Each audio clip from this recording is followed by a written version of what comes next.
सुशील जी, हमको लगता है कि कुछ आप ज्यादा व्याकुल हो गए। एनडीए आदरणीय अटल बिहारी वाजपेयी जी ने बनाया था। एनडीए आपका अभी का जो प्रधानमंत्री है और जो नेता है उनका बनाया हुआ है। धन बल का प्रयोग आप लोगों ने किया, इसके आप लोग माहिर हैं, करते रहते हैं। महाराष्ट्र में यही काम किया ना आप, मध्य प्रदेश में आपने यही काम किया ना, दिल्ली में भी तिकड़म चाल कर रहे थे, फेल कर गए। नमस्कार, मैं हूं नमन अग्रवाल और आप देख रहे हैं bifoprint.in।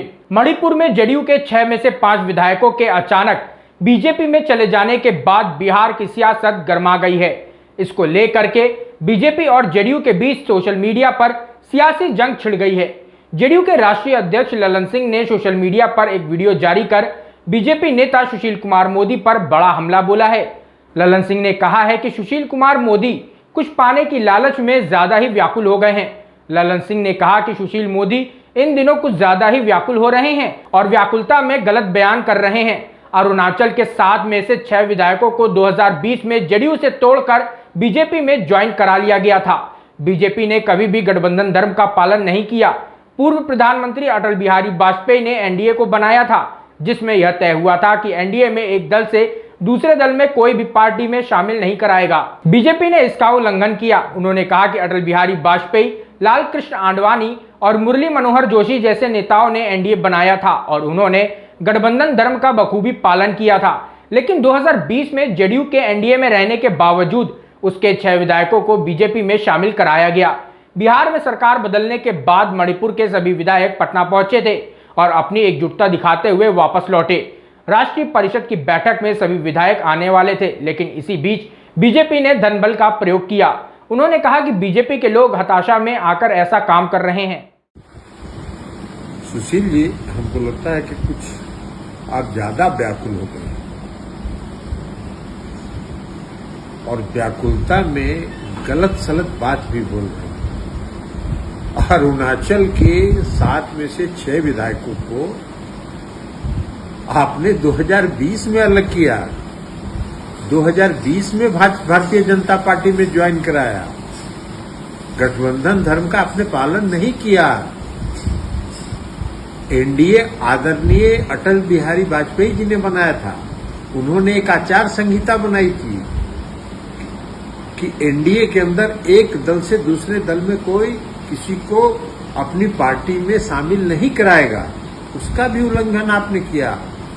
एनडीए आपका अभी का जो प्रधानमंत्री है और जो नेता है उनका बनाया हुआ है। एनडीए बनाया हुआ श्रद्धेय अटल जी का है, आडवाणी जी का है, मुरली मनोहर जोशी जी, इन लोगों ने एनडीए बनाया था और गठबंधन धर्म का पालन किया था। आप तो 2020 में कराए, हम उसमें एनडीए में थे कि एनडीए से बाहर थे? हम एनडीए में थे, लेकिन उसके बावजूद आपने 7 में से 6 विधायकों को भाजपा में शामिल किया था। अब आप गलत बयान दे रहे हैं, तब इसका कौन हिसाब देगा? बिहार की जनता सब देखते रहती है कि क्या करते हैं आप। मणिपुर के विधायकों के बारे में आपने बताया। मणिपुर के विधायक सभी 6 विधायक 9 अगस्त को माननीय मुख्यमंत्री जी ने त्यागपत्र दिया। 10 अगस्त को नए मंत्रिमंडल का शपथ ग्रहण हुआ और 10 अगस्त को ही मणिपुर के 6 विधायक पटना आए, मुख्यमंत्री जी के साथ घंटों रहे और सबों ने एकजुटता दिखाई। 11 को भी वो रहे। 11 तारीख को उन्होंने पटना का म्यूजियम जो बना है उसको देखा, पूरे पटना में घूमे और मुख्यमंत्री के साथ एकजुटता दिखा के वो गए। हम लोगों का लगातार संपर्क था, वो आने वाले भी थे बैठक में, लेकिन इस बीच में धन बल का प्रयोग आप लोगों ने किया, इसके आप लोग माहिर हैं, करते रहते हैं। महाराष्ट्र में यही काम किया ना आप, मध्य प्रदेश में आपने यही काम किया ना, दिल्ली में भी तिकड़म चाल कर रहे थे, फेल कर गए, झारखंड में भी अभी कर रहे हैं। जहां जहां करिएगा ये सारा कार्रवाई आपका हताशा का परिचायक है। अभी देखा हमने 2 दिन पहले प्रधानमंत्री ने केरल में भाषण दिया, भ्रष्टाचारियों पर कार्रवाई हो रही है, सब दल इकट्ठे हो रहे हैं। ये हताशा का बयान है। आपकी घबराहट का बयान है। येदियुरप्पा साहब के बारे में आपका क्या ख्याल है? उनसे ज्यादा भी भ्रष्ट कोई राजनेता है? कितने उन पर मुकदमे चले, फिर भी आपके पार्टी में आ गए तो वो स्वच्छ हो गए, धुले साफ सुथरा।